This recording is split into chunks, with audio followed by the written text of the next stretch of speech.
Good morning students. This is the second part of this chapter. तो बात यहाँ तक हो गई थी कि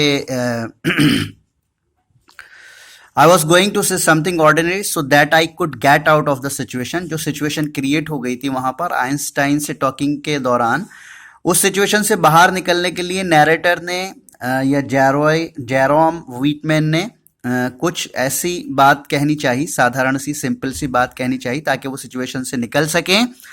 आई turned in order to look at my neighbour and I saw a very famous face. और मैं ये देखने के लिए मुड़ा, घूमा। नैरेटर कह रहे हैं कि मैं घूमा ये देखने के लिए कि मेरा नेबर कौन है। तो मैंने क्या देखा? उन्होंने देखा कि एक बहुत ही मशहूर चेहरा उन्होंने, प्रसिद्ध चेहरा उन्होंने देखा। It was someone with a shock of white hair and a pipe. ये कौन था? ये एक ऐसा शख्स था जिसके बाल बिखरे हुए थे, अनटाइडी हेयर थे, और उसके मुंह में या हाथ में पाइप यानी सिगार, एक टाइप की पहले ज़माने में लोग पीते थे सिगार जो होती थी, तो वो पाइप उनके मुंह में या हाथ में है और उनके बाल बिखरे हुए हैं। आप जानते हैं कि साइंटिस्ट जो होते हैं अपने काम में इतना मशगूल रहते हैं कि उन्हें अपने बालों का और अपने फेस का ज़्यादा इस पे वो केयर नहीं करते, ध्यान नहीं देते। और वो तो आइंस्टाइन जो थे वो तो ग्रेटेस्ट साइंटिस्ट थे और फिज़िक्स में उनको परफेक्शन था। उनकी थ्योरीज़ हैं जिनको आगे बढ़ा के बहुत सारी चीज़ें यानी कि पूरे वर्ल्ड को उन्होंने दी हैं, उनके ज़रिए से मिली हैं। I knew that I must tell this man the truth. मैं जानता था कि मुझे पता था कि मुझे इस शख्स को, ये जो आदमी है, इसको ज़रूर सच बताना चाहिए। He looked at me as if my answer was very important. उन्होंने यानी आइंस्टाइन ने मेरी तरफ ऐसे देखा कि जैसे मेरा आंसर उनके लिए बहुत ज़्यादा इम्पोर्टेंट है, बहुत महत्व रखता है, बहुत ज़्यादा अहमियत रखता है। I do not know anything about Bach, I said. I have never heard any of his music. He looked surprised. तो नैरेटर ने क्या कहा?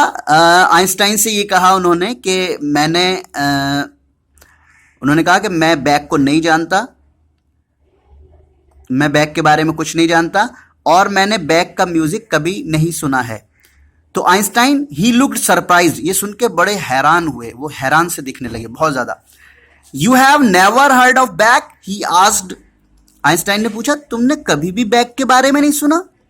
ही made it sound as if I had said that I had never taken a bath.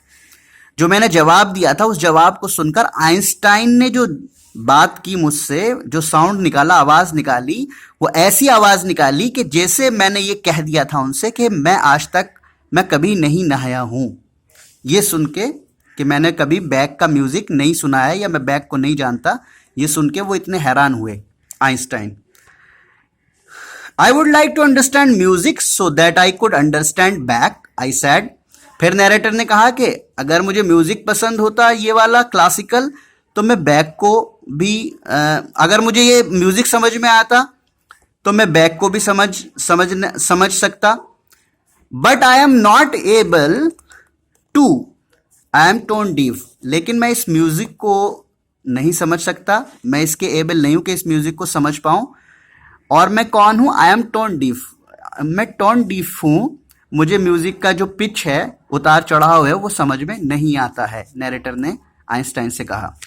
The old man got up.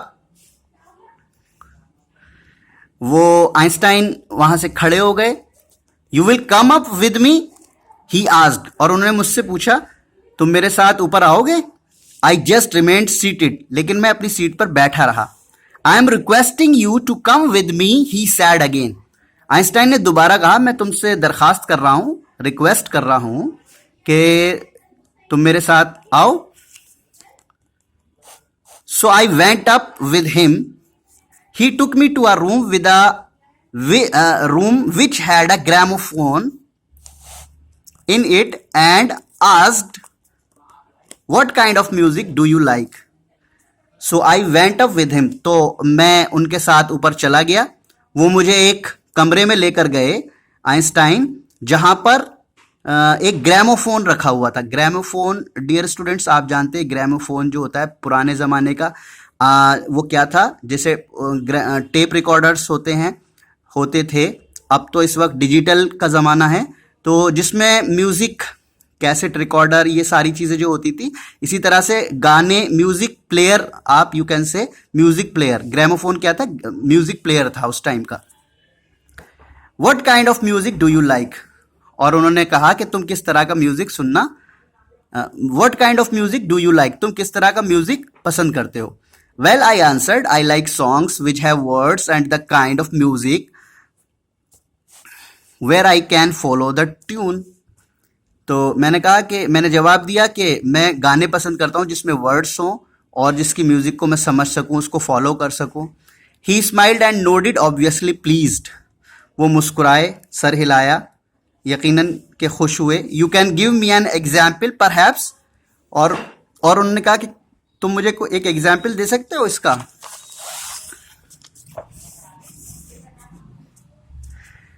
I told him I liked anything by Bing Crosby. उस time के singer थे Bing क्रॉसबाई।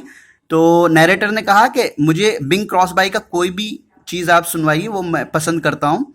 Eight once I could hear Bing Crosby's voice filling the room. फौरन ही मुझे Bing क्रॉसबाई की आवाज़ पूरे कमरे में आने लगी, पूरा कमरा उनकी आवाज़ से भर गया या गूंजने लगा।